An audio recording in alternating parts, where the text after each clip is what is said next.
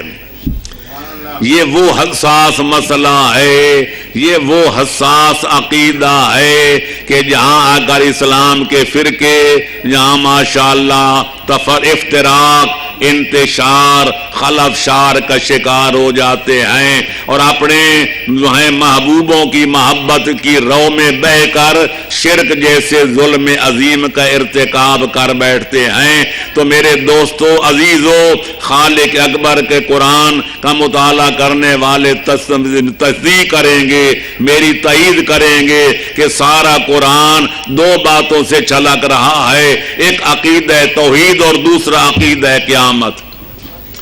اس لیے کہ مشرکین عرب ان میں سب سے زیادہ خرابیاں دو تھی، ایک اللہ کی توحید کے قائل نہیں تھے اور دوسرا عقیدہ قیامت کے قائل نہیں تھے. اس کو وہ مذاق اڑاتے تھے.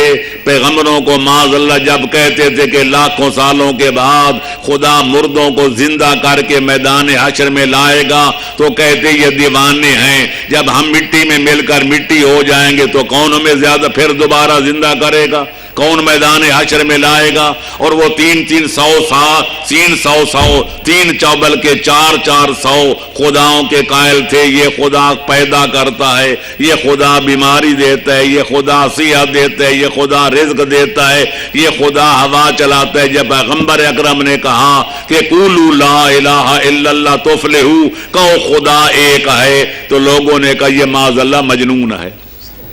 لہذا سارا قرآن چھلک رہا ہے کائنات کا خالق ایک، کائنات کا مالک ایک، کائنات کا پالک ایک، کائنات کا معبود ایک، کائنات کا منتظم اعلیٰ ایک. یہ لوگوں کی سمجھ میں نہیں آتی تھی کہ اکیلا خدا کیا کیا کرے گا. خدائی کو تقسیم کرنا چاہیے، کوئی چھوٹا خدا اولاد دے، کوئی جائیداد دے، کوئی ہوا چلائے، کوئی بارش برسائے، کوئی فصلیں اگائے. اسلام نے ہر چیز کی نفی کر کے کہہ دیا اللہ الذی خلقکم ثم رزقکم ثم یمیتکم ثم یحییکم هل من شرکائکم من یفعل من ذلکم من شیء سبحانہ وتعالی عما یشرکون. اللہ فرماتے ہیں میں اللہ ہی وہ ہوں کہ جس نے تمہیں پہلے خلقت وجود عطا فرمائی، پھر تمہیں پیدا کرنے کے بعد تمہاری روزی کا انتظام کیا، پھر جب تمہاری زندگی کے لیل و نہار ختم ہو جائیں گے میں تمہیں موت کا مزہ چکھاؤں گا، پر جب میں قیامت قائم کرنا چاہوں گا پھر تمہیں جسم و روح کے ساتھ حیات نو عطا کر کے میدان حشر میں لا کے کھڑا کروں گا. پھر ساری زندگی کے افعال و اقوال اور نظریات اور اعتقادات کا محاسبہ کروں گا. جو فاس ہوں گے ان کو جاگیر جنت دوں گا، جو فیل ہوں گے ان کو جہنم میں جھونکوں گا. تو لہذا پیدا کرنا بھی میرا کام، رزق دینا بھی میرا کام، اور پھر اس کے بعد موت دینا بھی میرا کام. بروز قیامت حشر کے دن تمہیں پھر زندہ کر کے میدان حشر میں لانا بھی میرا کام. پھر یہ فرماتے کوئی ہے جو میرا شریک، کوئی ہے میرا شریک جو میرے والے کام کر سکے. پھر خود جواب دیتا ہے سبحانہ وتعالی اما یشرکون، اللہ پاک ہے اور بہت بلند ہے ان باتوں سے جو مشرک لوگ اس کے بارے میں کہتے ہیں. نعرہ تکبیر، اللہ اکبر، نعرہ رسالت، یا رسول اللہ، نعرہ حیدری، یا علی، نعرہ بلند صلوات. اللہم صلی علی محمد و آل محمد. یہودیوں نے کیا کہا؟ خدا نے بہت کام کیے، جب وہ کام کرتے کرتے تھک گیا تو ان کا معاذ اللہ بیٹا عزیر جوان ہو گیا. خالق نے اپنی ساری خدائی جوان بیٹے کے حوالے کر دی، لو بیٹا اب تو جانتے کائنات جانے. لہذا اللہ کے ہاتھ بندھے ہوئے ہیں، وہ نہ کوئی دے سکتا ہے، نہ لے سکتا ہے، نہ کر سکتا ہے. ید اللہ مغلولہ، اب ساری قدرت جو ہے وہ ساری کائنات عزیر کے ہاتھ میں ہے. اللہ کو اس بات پہ اتنا غصہ آیا، فرماتے ہیں لعنوا بما قالوا، ان پر لعنت ہو، میرے بارے میں یہ کہتے ہیں. کہ میں اللہ بے اختیار ہوں. یمحو اللہ ما یشاء و یثبت وعندہ ام الکتاب. میرے قبضے قدرت میں لوح محفوظ ہے. میں لکھی ہوئی چیز کو جس کو چاہتا ہوں مٹا دیتا ہوں, جو ان لکھی ہے میں چاہتا ہوں لکھ دیتا ہوں. کل یوم ہوا فی شان. ہر روز میری نئی شان ہوتی ہے, نئی آن ہوتی ہے, نئی بان ہوتی ہے. کون ہے مجھے عاجز کہنے والا؟ نصرانیوں نے کیا کہا؟ اللہ نے ساری خدائی اپنے بیٹے حضرت عیسیٰ کے حوالے کر دی. اب نظام قدرت چلانے والے حضرت عیسیٰ, موت و حیات دینے والے وہ.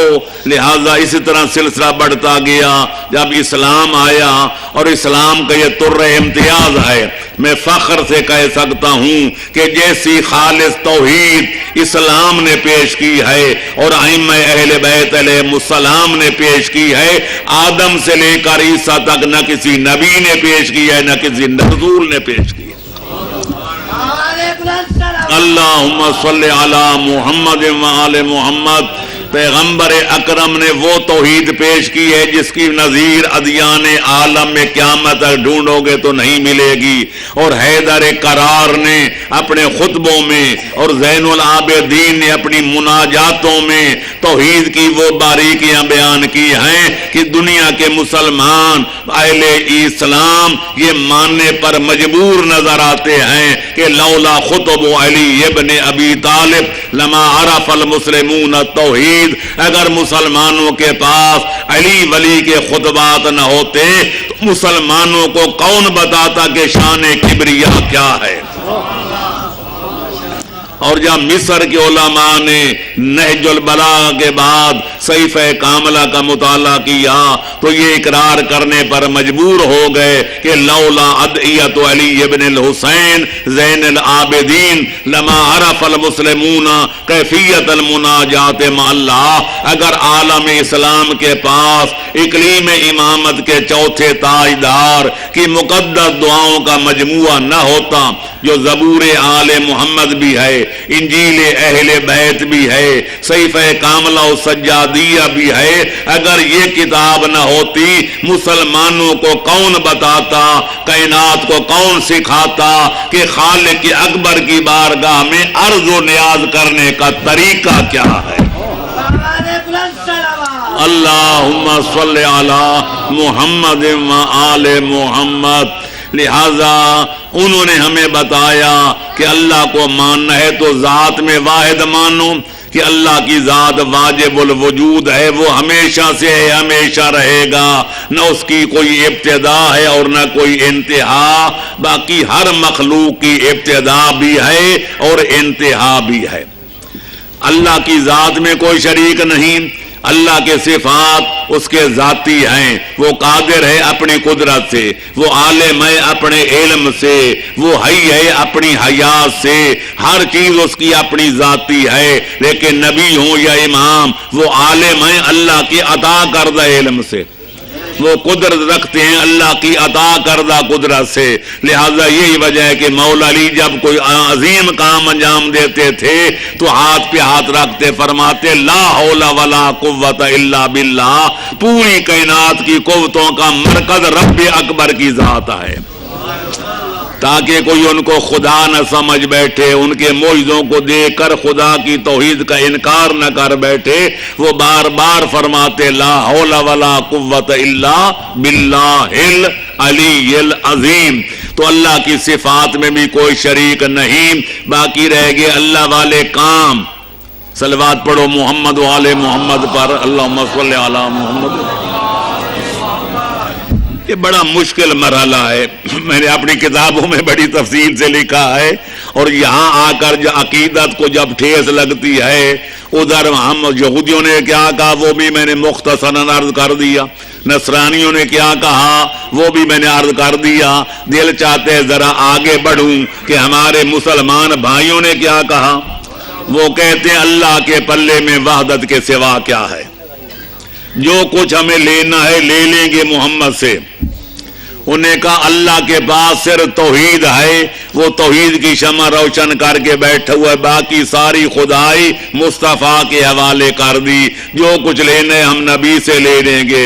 کسی نے کہا خدا نے ساری خدائی غوث اعظم کے حوالے کر دی، ہم نے جو کچھ لینے ان سے جا کر لے لیں گے۔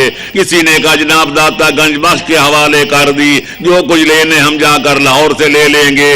کسی نے ملتان تو آپ کا پیروں کا مرکز ہے، بڑے بڑے اولیاء یہاں ماشاءاللہ تشریف فرما ہیں، تو کسی نے کچھ کہا کسی نے کچھ ہو۔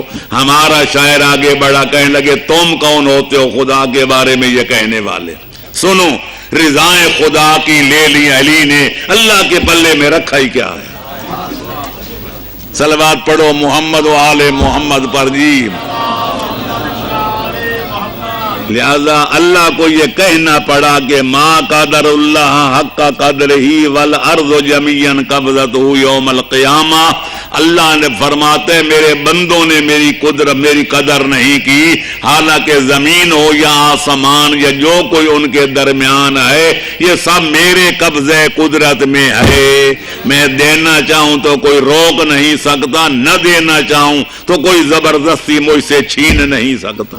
نعرہ تکبیر، اللہ اکبر، نعرہ رسالت، یا رسول اللہ، نعرہ حیدری، یا علی، نعرہ بلند سلامت۔ اللہم صلی علی محمد و آل محمد۔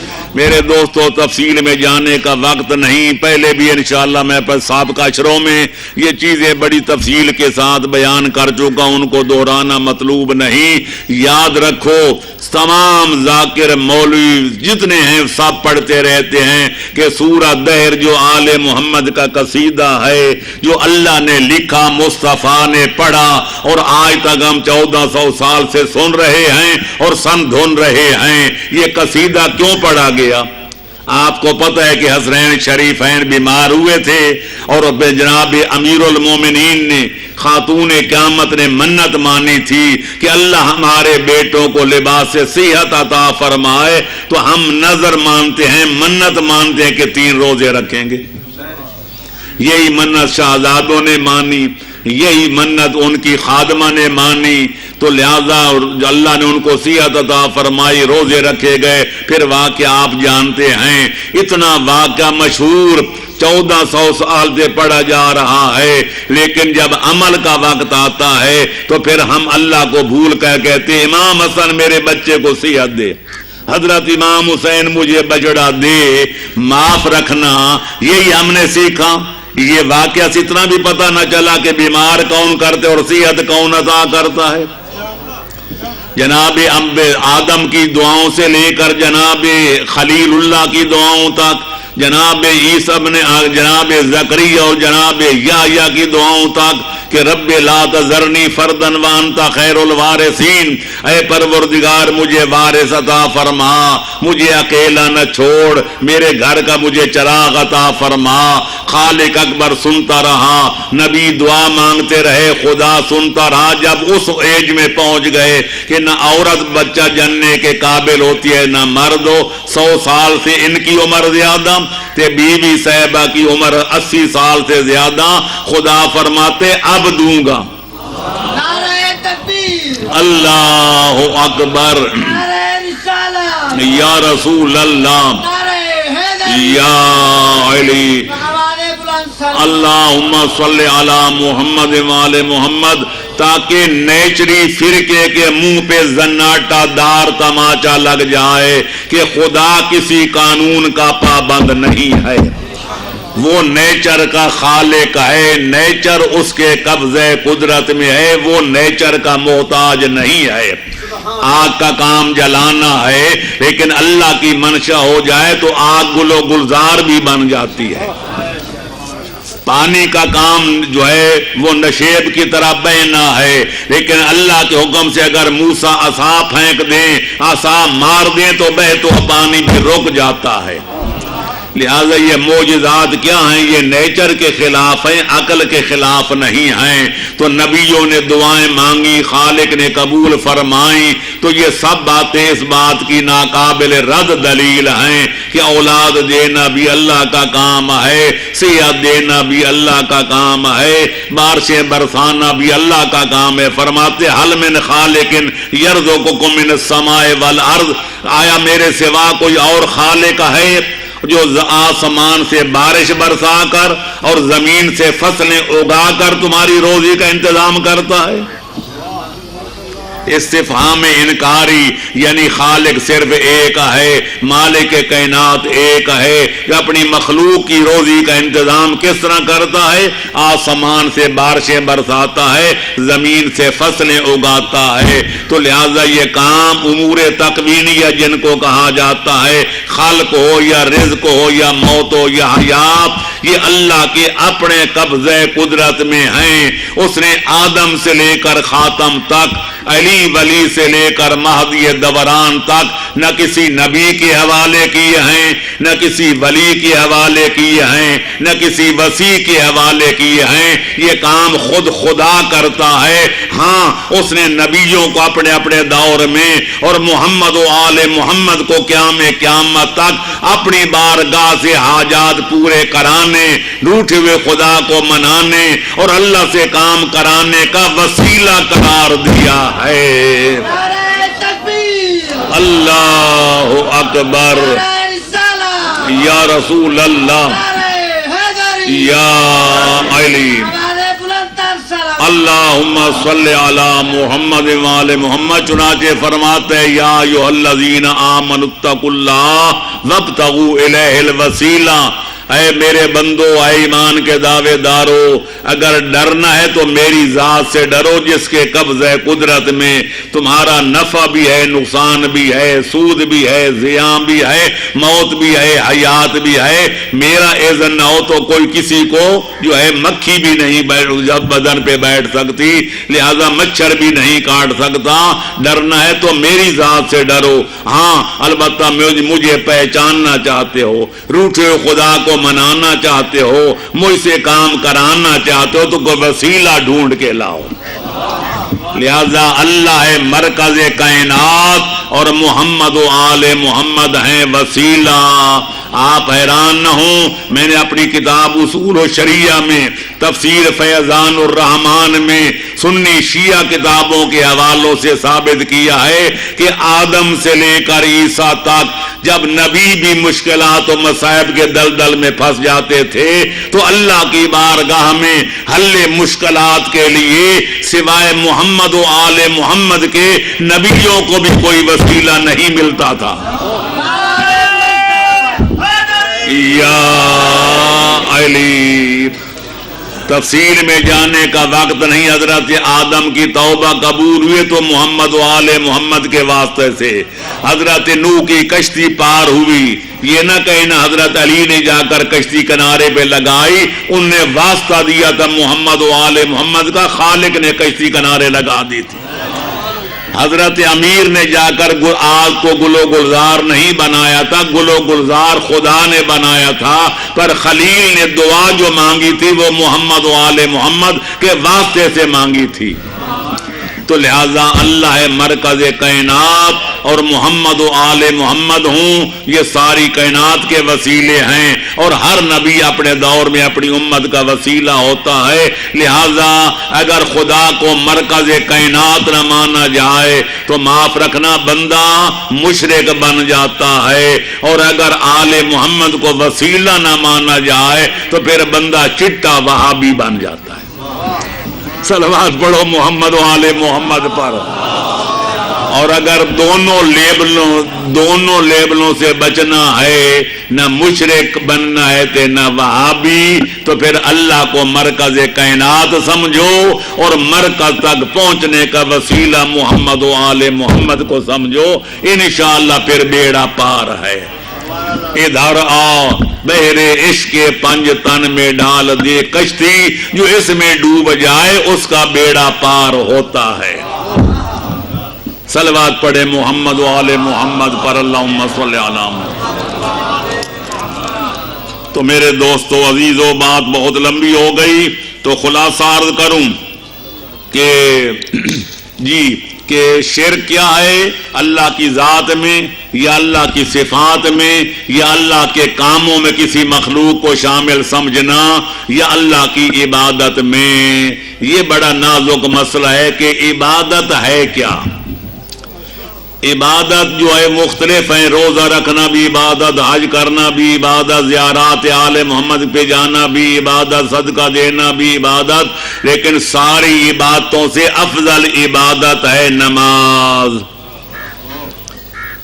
صادق آل محمد فرماتے انی لا اعلم عملا بعد المعرفت افضل من هذه الصلاۃ. فرمایا میں معرفت اصول عقائد کے بعد اقلیم امامت کا چھٹا دائیدار فرما رہے، میری نظر میں عقائد کے بعد فروع دین میں سے نماز سے افضل کوئی عمل میں نہیں جانتا. حج بیت اللہ کا موسم ابھی گزرا ہے، جو گئے ہیں اللہ ان کی قبول فرمائے، جو جانا چاہتے ہیں اللہ ان کو موفق فرمائے. حج وہ عبادت ہے کہ صحیح معنوں میں اگر ادا کی جائے تو آدمی جب حج سے فارغ ہوتا ہے وہ یوں گناہوں سے پاک ہو جاتا ہے جس طرح عاشق میں مادر سے پیدا ہوا ہو. اور ایک منادی ندا کرتے استان فی العمل، حاجی صاحب آج نئے سرے سے عمل شروع کر، تیرے پچھلے ساری تقصیریں معاف ہو گئی ہیں. لیکن معصوم جو یہ فرماتے ہیں وہی فرماتے ہیں 20 حجوں کا ثواب ایک طرف، تو ایک نماز فریضہ کا صحیح معنوں میں شرائط اور ضوابط کے مطابق ادا کرنا دوسری طرف، یہ 20 حجوں سے ایک نماز فریضہ پڑھنے کا ثواب زیادہ ہے. اللہم صلی علی محمد وآل محمد. اور پھر آپ جانتے ہیں کہ نماز کے کچھ واجبات ہیں، نماز کے کچھ مستحبات ہیں، کچھ نماز کے آداب ہیں، پھر واجبات میں سے کوئی رکن ہیں تو کوئی غیر رکنی واجب ہیں. سب کا اتفاق ہے کہ نماز کے سارے واجبات اور سارے ارکان میں سے جو افضل رکن ہے اس کا نام سجدہ ہے. اور سب کا اتفاق ہے، میں نے قوانین و شریعہ میں بڑے تفصیل کے ساتھ لکھا ہے کہ ملائکہ کی عبادت کس طرح ہے، جنوں کی کیسے ہے، حیوانوں کی کیسے ہے، باقی سابقہ نبیوں کے دور میں کیسی تھی. نماز وہ عبادت ہے جو ساری عبادتوں کا مجموعہ ہے اور افضل الاعمال اور افضل العبادات ہے. اور اس کا جو ہے سجدہ وہ سارے ارکان نماز میں سے افضل رکن ہے. اور یہ طے شدہ بات ہے کہ سجدہ ذات خدا کے سوا کسی اور کے لیے روا نہیں ہے. لیکن افسوس سے کہنا پڑتا ہے اس سجدے کتنی توہین کی گئی. آج ہم آ رہے تھے جنگ سے، میں مجلس پڑھ کے آ رہا تھا، ایک راستے میں بیچارہ کوئی لولا لنگڑا بنا پڑا ہوا تھا، وہاں بیٹھا تھا فقیر ایک موڑ پر. تو جب ہماری موٹر کو دیکھا تو فوراً سجدے میں گر گیا. میں نے کار روکی اور کہا کہ نہ آپ کافر بنتے نہ میں بے ایمان بنا. تھوڑی سی اس کی خدمت کی، پھر آگے چل پڑے. یعنی اب یہ کوئی کسی سے کوئی مانگنا چاہے تو بھی اس کے سامنے سجدہ کر دیتا ہے. حالانکہ پیغمبر اکرم کا فرمان 73 فرقوں کی کتابوں میں موجود ہے کہ بیوی پر شوہر کی اطاعت کرنا، اس کی خدمت کرنا اتنا لازمی ہے کہ لو کان سجود و جائزا لغیر اللہ لامرت الازواج لامرت النساء یسجدن لازواجہن. اگر اللہ کے سوا کسی اور ہستی کو سجدہ کرنا روا ہوتا میں بیویوں کو حکم دیتا کہ شوہروں کو سجدہ کریں. 20 واقعات سے کتابیں چھلک رہی ہیں. میں نے کچھ آسن فوائد میں درج بھی کیے ہیں. پیغمبر اکرم کے لوگوں نے معجزے دیکھے تو چاہا کہ سجدہ کریں. حیدر کرار کے معجزے دیکھے، سجدے میں گرنے لگے. باقی ائمہ تحریر کے معجزات دیکھے، کرامات دیکھے، سجدہ کرنے لگے. نبی سے لے کر مہدی الدین تک کسی نے ان کو سجدہ کرنے کی اجازت نہیں دی. جس نے جھکنا چاہا معصومین نے گردن سے پکڑ کے اس کا سر بلند کیا کہ یہ پیشانی خالق اکبر کی چوکھٹ پہ جھکنی چاہیے، کسی اور کے سامنے جھکانے کا کوئی جواز نہیں۔ نعرہ تکبیر، اللہ اکبر، نعرہ رسالت، یا رسول اللہ، نعرہ حیدری، یا علی، آواز بلند تر سلام۔ اللہم صلی علی محمد و آل محمد۔ لیکن کیا کیا جائے، سجدہ اتنا سستا ہو گیا کہ سندھ میں کوئی ایسے مزارات ہیں جہاں سے بھی قافلے جاتے ہیں، ہر سال آپ میں سے بھی کوئی شاید کبھی گیا ہو کہ جس کے متولی غیر مسلمان ہندو ہیں، جو یہاں خالق کو سجدہ نہیں کرتے، وہاں اس مزار کے متولی ہندوؤں کے قدموں پہ سر رکھ کے ان کو سجدہ کرتے ہیں۔ اس لیے اقبال نے کہا تھا یہ ایک سجدہ جسے تو گراں سمجھتا ہے دیتا ہے آدمی کو 1000 سجدوں سے نجات۔ حضرت امام حسین کی مثال ہمارے سامنے ہے، دنیا نے چاہا تھا طاقت کے بل بوتے پر، اپنی قوت و طاقت کے زور سے امام کی گردن کو باطل کے سامنے جھکا دیں۔ امام نے عالی مقام نے دنیا کو اپنے عمل و کردار سے گردن کٹوا کے نوکے نیزہ پہ بلند کرا کے دنیا کو سبق دیا کہ چڑھ جائے کٹ کے سر تیرا نوکے سنان پر، لیکن یزیدیوں کی بیعت نہ کر قبول، اطاعت نہ کر قبول۔ یا امام نے یوں بتایا کہ ما سو اللہ را مسلمان بندہ نیز، پیش فرعون سرش افگندہ نیز۔ مسلمان اگر بندہ ہے تو خالق اکبر کا ہے، کوئی جبار، کوئی سرکش، کوئی یزید، کوئی پلید، کوئی انیس اس کی گردن کو اپنے سامنے جھکانا چاہے وہ گردن کٹوا تو سکتا ہے پر باطل کے سامنے جھکا نہیں سکتا۔ نعرہ تکبیر، اللہ اکبر، نعرہ رسالت، یا رسول اللہ، نعرہ حیدری، یا علی، آواز بلند سلام۔ اللہم صلی علی محمد و آل محمد۔ تمہیں درد دل کے ساتھ عرض کروں گا اور بڑے خلوص کے ساتھ کہ زیارات آل محمد پہ جاؤ، مزارات مقدسے پہ جاؤ، بار بار جاؤ، جم جاؤ، خدا ہم سب کو توفیق عطا فرمائے۔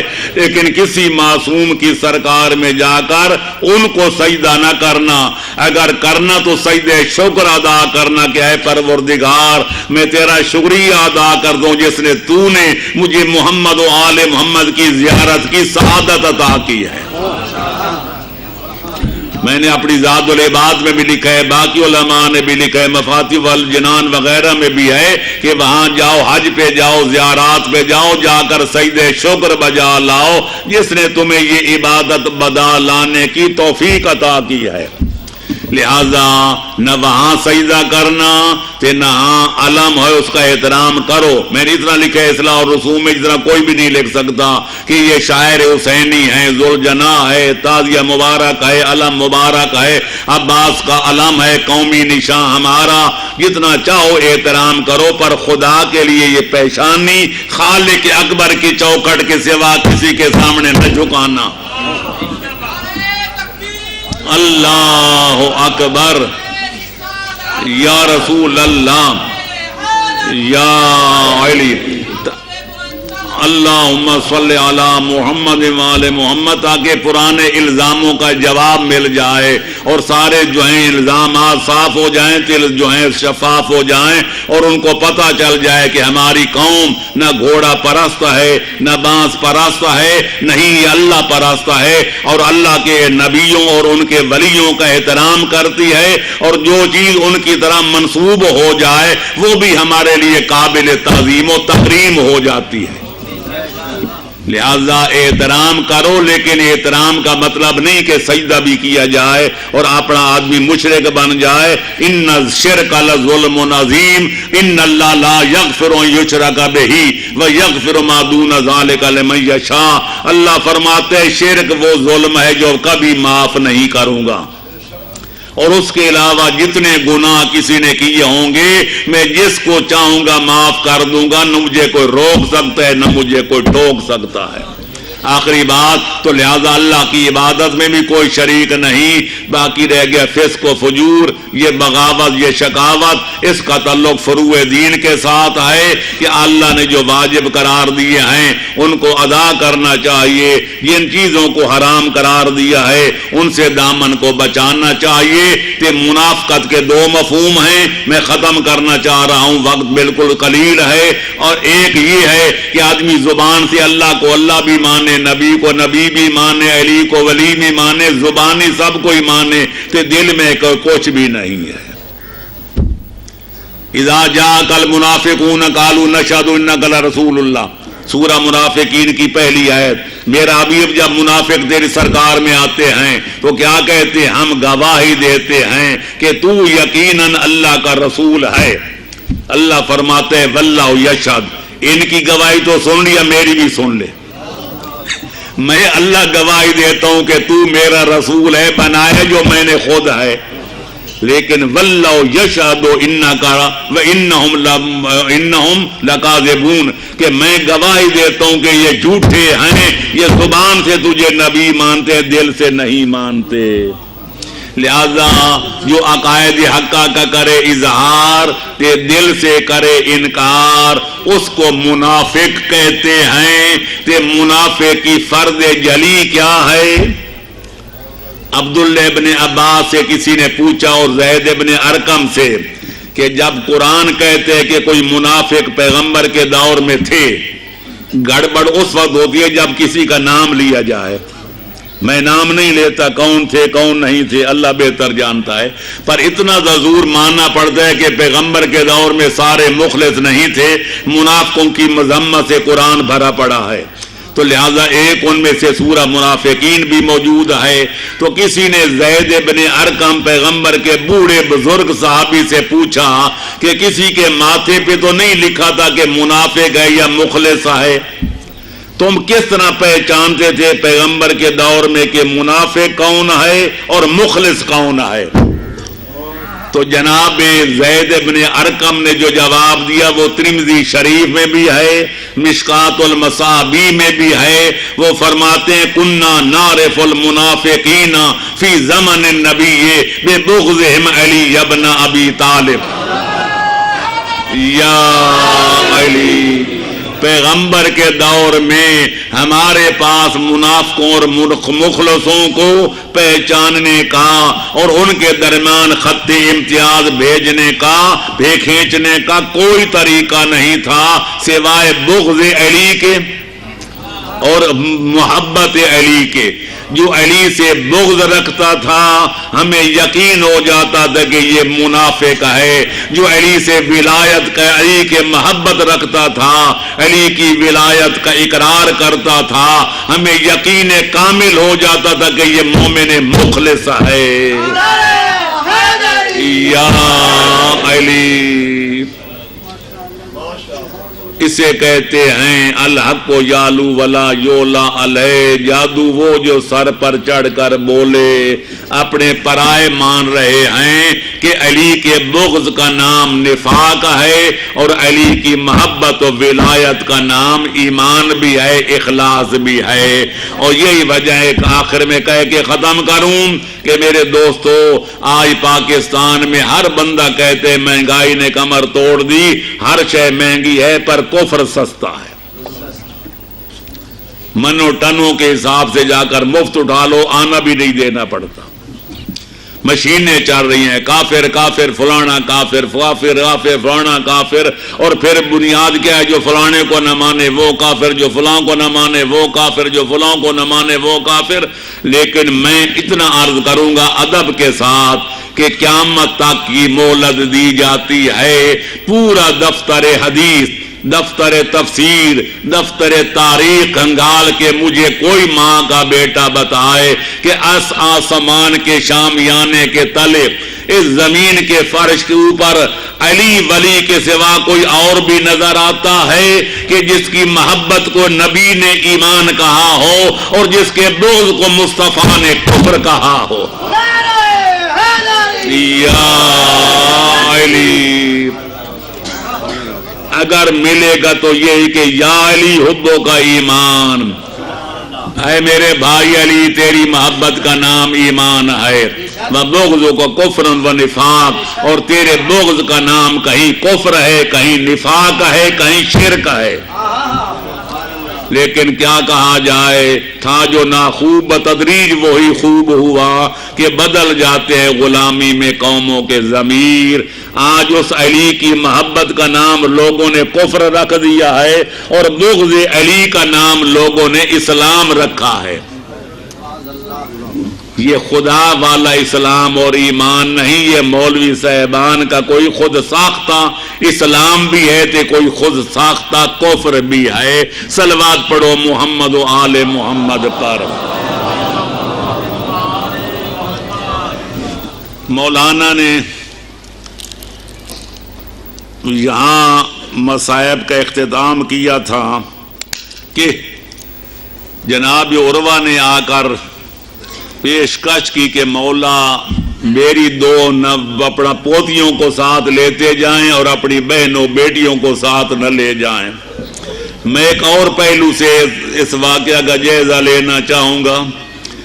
آپ جانتے ہیں دنیا کا اصول ہے کہ اگر کوئی غریب یا امیر اگر اپنا آبائی وطن چھوڑ کے وہاں سے رخصت ہونے لگے، کسی اور جگہ منتقل ہونے لگے، کہ علاقے کے لوگوں کو پتہ چلے، بڑے چھوٹے سارے آ کر پوچھتے ہیں کیوں وطن چھوڑ رہے ہو؟ کوئی تکلیف ہے تو ہمیں بتاؤ، کوئی شکایت ہے تو ہمیں بتاؤ، کوئی دکھ پہنچے تو ہمیں بتاؤ، کوئی ناراضگی ہے تو کوئی وجہ بتاؤ تاکہ ہم اس کا ازالہ کریں۔ لیکن اگر تاریخ میں نہیں ملتا تو کربلا کے ہیرو سید الشہداء کے بارے میں کوئی روایت نہیں ملتی کہ جب امام اپنے نانے کے روضے کا سایہ چھوڑ رہے تھے تو کسی ایک بندے نے آ کر کہا ہو کہ مولا کیوں مدینہ چھوڑ رہے ہو؟ کسی نے نہیں کہا۔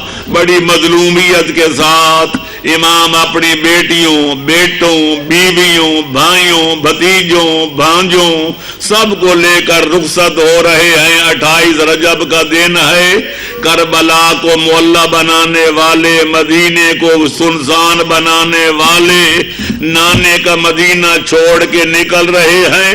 اور آج سے 60 برس پہلے حسین کے نانے نے مکہ چھوڑا تھا، مدینے آئے تھے۔ آج نواسہ 60 سال کے بعد مدینہ چھوڑ کے مکے جا رہا ہے۔ لیکن فرق اتنا ہے کہ جب پیغمبر نے مکہ چھوڑا تھا تو پیغمبر کے ساتھ نہ کوئی بیٹی تھی، نہ بیوی، نہ کوئی اور مستور۔ آج امام جب مدینہ چھوڑ رہے ہیں تو بہنیں بھی ساتھ، بیٹیاں بھی ساتھ، بھانجے بھی ساتھ، بھانجیاں بھی ساتھ، مرد بھی ساتھ اور مستورات بھی ساتھ۔ میں عرض کروں گا جب پیغمبر نکل رہے تھے، تاریخ اسلام گواہ ہے کہ پیغمبر مڑ مڑ کر خانہ کعبہ کی طرف نظر کرتے تھے، خانہ کعبے پہ نظر ڈال کے کہتے اے اللہ کا گھر گواہ رہنا، مجھے ظالموں نے مجبوراً نکالا ہے ورنہ میں تجھے چھوڑنا نہیں چاہتا تھا۔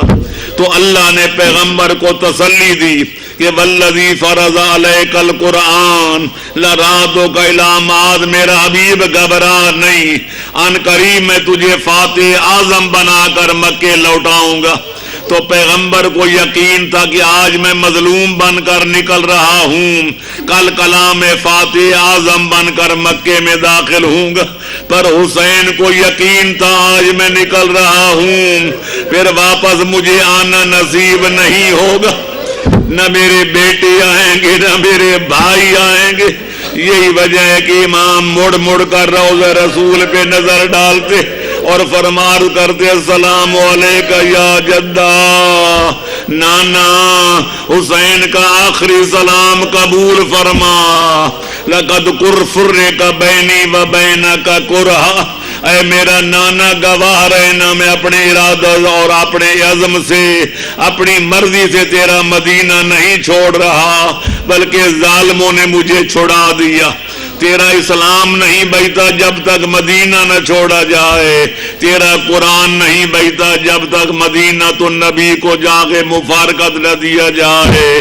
میں چاہتا ہوں کہ میرا خاندان لٹتا ہے تو لٹ جائے، کنبہ کٹتا ہے تو کٹ جائے، تیرا اسلام بچ جائے، تیرا قرآن بچ جائے اور ایمان بچ جائے، اللہ کے دین کا حلال و حرام بچ جائے۔